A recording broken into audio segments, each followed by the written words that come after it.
Sa hangaring mapanatili ang kapayapaan, kaayusan at integridad ng nalalapit na halalan, nagsanib puwersa ang mga pangunahing ahensya ng pamahalaan para pagtibayin ang mga hakbang para masigurong ligtas, maayos at malaya ang pagboto ng sambayanang Pilipino sa darating na Mayo 2025. Si Almar Forzuelo magbabalita.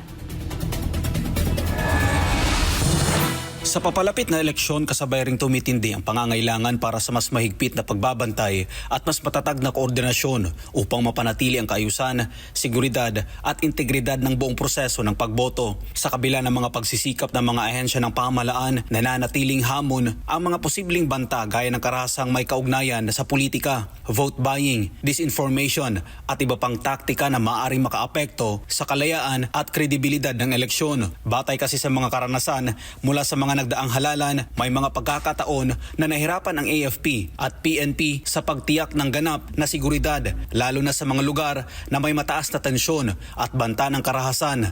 Ilan sa mga kahinaan na napansin ay ang kakulangan sa sapat na bilang ng mga tauhan at kagamitan upang masakop ang mga election hotspots, pati na rin ang mga logistical na hamon sa paghahatid ng mga suporta at pangangailangan sa mga liblib na lugar. Isang interagency command conference na ginanap sa pagitan ng Armed Forces of the Philippines o AFP sa Commission on Elections o COMELEC, Philippine National Police at Philippine Coast Guard para sa paghahanda sa darating na 2025 elections. Dito iniisa-isa ang detalyadong security assessment ng mga lugar na tinuturing na election hotspots, plano ng deployment ng mga tauhan sa mga lalawigan at mga contingency measures para agad na makaresponde sa mga posibleng election-related incidents. Binigyan din ni AFP Chief of Staff General Romeo Browner Jr. ang kahalagahan ng pagtalima sa batas at ang tungkuling tiyaking ligtas ang pagboto ng bawat mamamayan.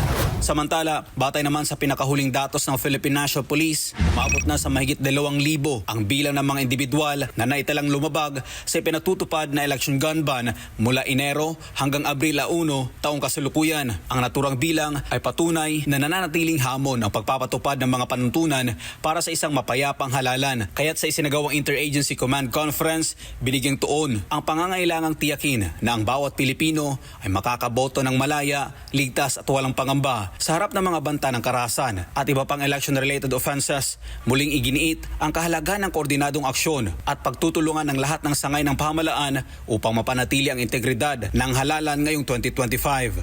Para sa Diyos at sa Pilipinas, kung mahal, Almar Forzuelo, SMNI News.